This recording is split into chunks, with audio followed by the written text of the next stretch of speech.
ariko Imana kuko ari umutuzi w'imbabazi yaduhinduranye bazima na Kristo. Iyi ni Grace Abanzu TV, twahindutse bazima hamwe na Kristo. Turi bazima, dufite ubuzima, dufite ubugingo buhoraho muri Kristo Yesu. Turabashuje mwese rero abakunzi bacu, abadukurikiye aho muherereye hose. Uyu ni umunsi mwiza Imana yaturemeye kugira ngo tuwishimiremo kandi tunezererwemo.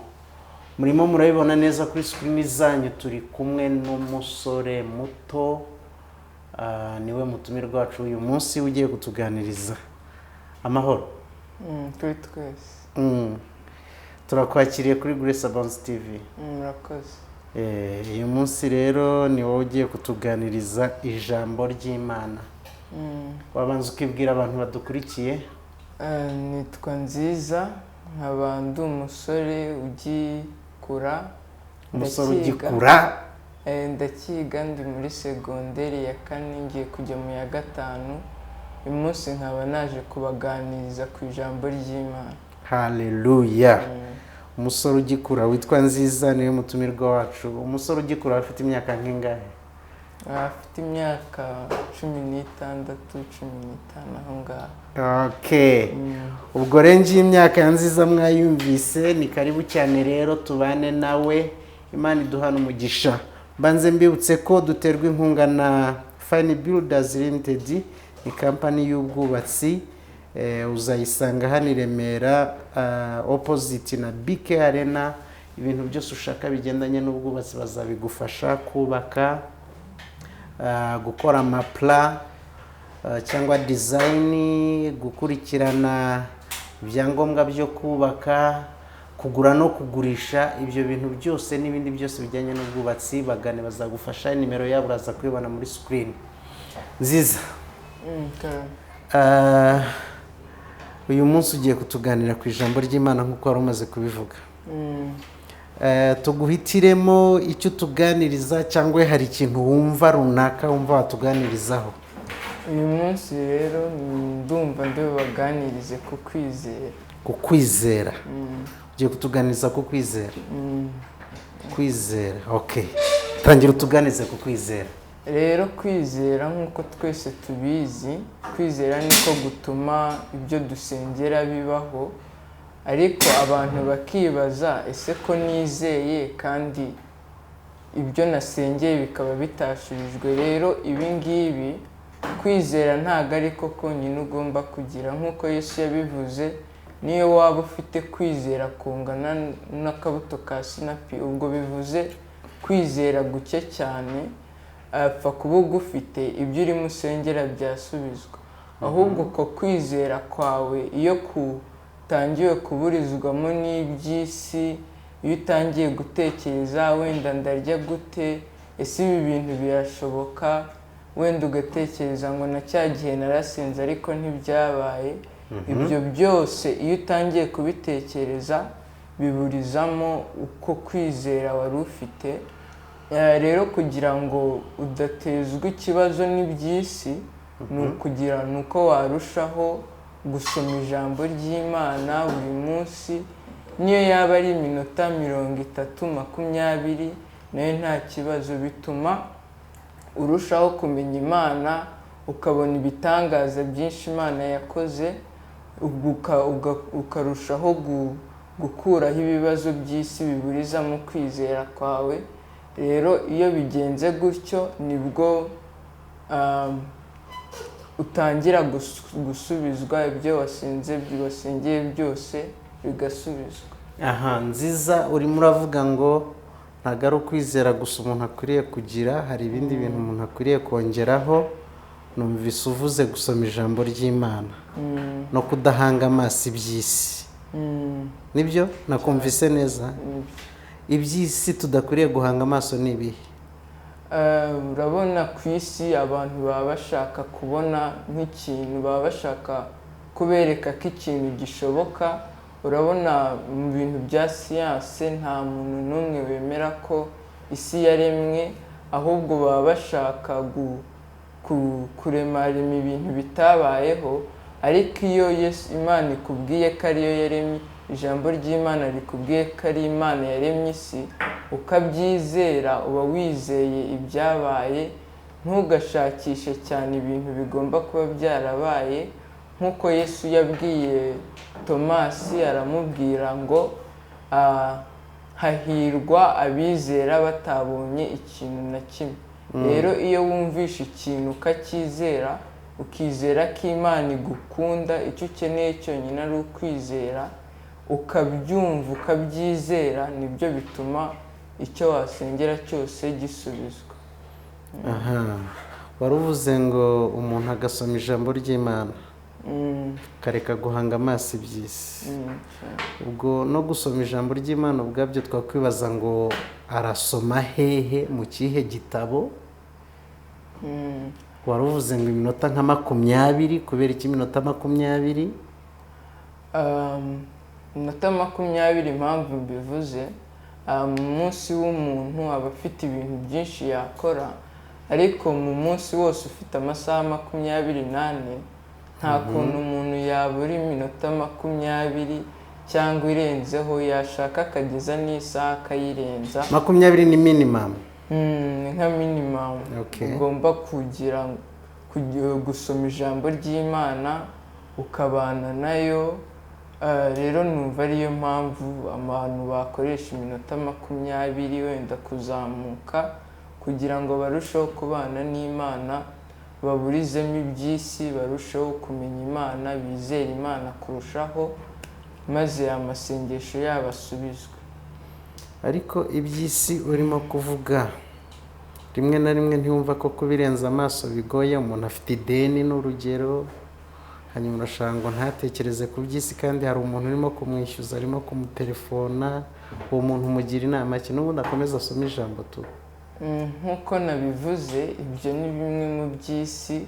Umuntu ashobora kuba arimo kwishyuza, cyangwa ushobora no kuba ugiye gusohoka mu rugo rw'umuntu, tuvuge wenda urakodesha, nta mafaranga ufite, barimo barakwishyuza, ugiye gusohoka, aho ngaho bihita bituma utangira gupanika, ugahita ushaka gusenga ngo Imana igire icyo ikora, ariko ugasenga mu by'ukuri utabyizeye. Rero inama abo bantu nabagira, hari igitabo cy'ibyakozwe n'intumwa kirimo ibitangaza byinshi cyane bishobora kuba bitarabaye iyo izo ntumwa zari kuba zitarizeye.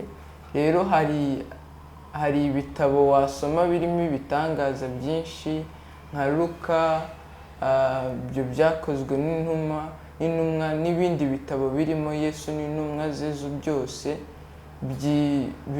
birimo ibitangaza byinshi, bikongerera kwizera, bikaburiza, ukabona mbese ibibazo ufite ni bito cyane ugereranyije n'ibyari byabaye. Nk'uko twabibonye, Lazaro yari yarapfuye, noneho Yesu arangije aramuzura. Ubwo se niba Yesu yari afite imbaraga zizura umuntu, wowe ni gute Imana itaguha ububasha bwo kwishyura inzu yawe? Ibyo rero iyo ukomeje ubisoma nibwo ubona ko ufite ibibazo bike, ahubwo Imana yagushoboza kubinyuramo, kandi ukabinyuramo nta kibazo na kimwe ufite. Nziza, biragaragara ko ukiri mutoya, kandi watubwiye ngo uri umusore ugikura. Nkurikije uko nkureba uri umwana uba iwabo, sibyo? Ni iki kintu we waba ni iyihe situwasiyo wigeze kugeramo bikagusaba kwizera kugira ngo uyivemo iyawe wowe ku giti cyawe? Wenda iyo ngewe natanga, hari ibizami tugira, ni nk'ikizami cya leta, njya kugikora sinari naritonze ngo nsome ngo nige cyane umwaka wose, ahubwo narakomeje ngewe, nari ndi mu myaka mito cyane, nkomeza ngewe nikinira na bagenzi banjye, tukajya dukina umupira, ariko bigera ahantu mbona ko ngomba kuba seriye, ibizami bitangiye kwegera. Ngira ngo mbere numvaga ari ibintu bizaba kera cyane, ariko habura nk'amezi 2 nibwo natangiye kuba seriye, ntangira kwizera, nsoma ijambo ry'Imana, ndetse nkaniga nkiga cyane nkagerageza mbese kumenya ibintu byinshi, nkasoma nkasaba Imana kumfasha ngo impe ubwenge, ndizera ndasoma ijambo ry'Imana ndiga, Imana irangije iramfasha insubiza ibyo nasengeye, irangije impa gutsinda ibizami bya leta. Amen. Ubwo uvuze nk'uko Bibiliya ivuga muri Yakobo, ngira ngo uvuze kwizera. Yakobo yavuze ko ngo kwizera kutagira imirimo kuba gupfuye. So we warizeye ariko unisubiraho ugabanya imikino, utangira kwiga no gukurikirana amasomo yawe. Ni ukuvuga ngo kugira ngo nyine ibyo usengera bisubizwe, uba ugomba kugira n'icyo ubikoraho. Niba urimo usengera akazi, kubona akazi, ntabwo uri busenge ngo wizere umuntu narangiza aza gukomangira akubwire ngo ngwino tuguha akazi, Imana yambwiye ngo nze nguha akazi. Ahubwo wasenga ukagenda unashaka akazi ahantu henshi hatandukanye, aho ngaho niho Imana igufashiriza ikaguha akazi, kubera ko nawe uba washyizemo uruhare rwawe mu gushakisha akazi, uba washyizemo umuhate, Imana yarangije ikagufashiriza muri uko gushaka ikaguha akazi. Okay. Tukiri kuri uko kwizera nk'ukuntu kuvuze, ndagira ngo utange message ku wewe uga mu mwaka wa kangahe? Mu mwaka wa segonderi ya 4 ngiye mu ya 5. Ugiye muri segonderi ya 5. Tanga message ku bantu b'imyaka yawe nabo bakijijwe, wenda basoma Bibiliya. Gira message ugenera abakijijwe n'abadakijijwe mu myaka yawe kwanza. Cyo nababwira ni ukwizera Imana. Yego gukina biremewe, wakina, wakora ibindi bintu byinshi, wakora ibyo wumva wakora, ariko mu munsi bajye bashakamo iminota mike baganiriza Imana, bagasoma ijambo, bagasenga, bakarushaho kubana n'Imana mu munsi wabo, mu masaha 24 y'umunsi. Nk'uko nari nabivuze, nta kuntu umuntu yaburamo iminota 20 yo kugira ngo asome ijambo, abane n'Imana. Okay, iyo message ihaye bose cyangwa ihaye abakijijwe? Iyo ni ya bose. Ni ya bose. Ndagira ngo message abana mu myaka yawe badakijijwe. Abadakijijwe wenda nababwira ko nanjye hari igihe ntemeraga ibintu by'Imana cyane, ariko uko narushijeho gusoma Bibiliya byarushijeho kunyereka ko koko Imana yabayeho. Hari ibintu sayanse ivuga byinshi cyane bishobora gutuma utizera, bigakomeza mbese ari ibintu byinshi bigucanga, bikagera bikagucanga nawe ukayoberwa uko byagenze. Ariko Bibiliya iroroshye gusobanukirwa, uko bakubwira uko Imana yaremye ibintu, uko Imana igukunda, uko Yesu yagupfiriye, impamvu tubaho gutya, bituha uko twagiye tubaho mu buzima bwacu bwashize no kugeza ubu ngubu, tukabona ko mbese umuntu yakomeje asoma Bibiliya niko arushaho gukomeza yizera. Nubwo umuntu yaba atizera, ariko aba afitemo icyo kintu kimubwira ko ibyo arimo yumva atari byo. Rero iyo usomye Bibiliya nibyo bigufasha kwizera ijambo ry'Imana. Okay. Nziza, nagira ngo uvuze kwizera, uvuga kandi ko umuntu aba agomba no gukora. Nyuma yo kwizera ugomba no kugira ibyo ukora bigaragaza ko ibyo wizera, ariko ntabwo wigeze uvuga kwizera guhesha abantu ubugingo buhoraho cyangwa butuma abantu babana b'Imana. Sinzi uko wakuvugaho iki dusoza tugana ku musozo w'ikiganiro. Nkuko nabivuze, iyo wizera ko Imana yagukijije ibyaha, mbese yagukuyeho ibyaha byawe byose, ukayizera ko ari Imana yawe, nibwo Imana mbese ikwakira ukazabona ubugingo buhoraho, kuko wizeye ko yagukijije.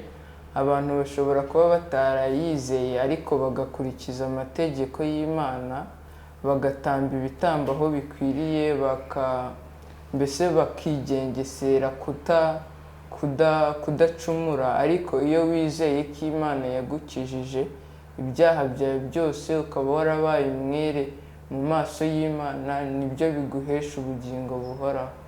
So nk'uko nziza bivuze, uwo ni umurimo Imana yakoze kera bicishije mu mwana wayo Yesu Kristo, cyangwa se Imana yahindutse umuntu, araza arapfa ku bwacu, hanyuma twebwe icyo dusaba ni ukubyizera. Uwo murimo wararangiye, warakozwe, imyaka irenga 2000 irarangiye, hanyuma w'icyo usabwa ni ukwizera. Nagira ngo usezere abantu badukurikiye, niba hari n'indi message y'umwihariko watanga uyitange dusoze ikiganiro. Ndabasezeye. Ubwo rero icyo na message nabaha ni ukwizera kandi mugarushaho gusoma ijambo ry'Imana. Murakoze. Amen.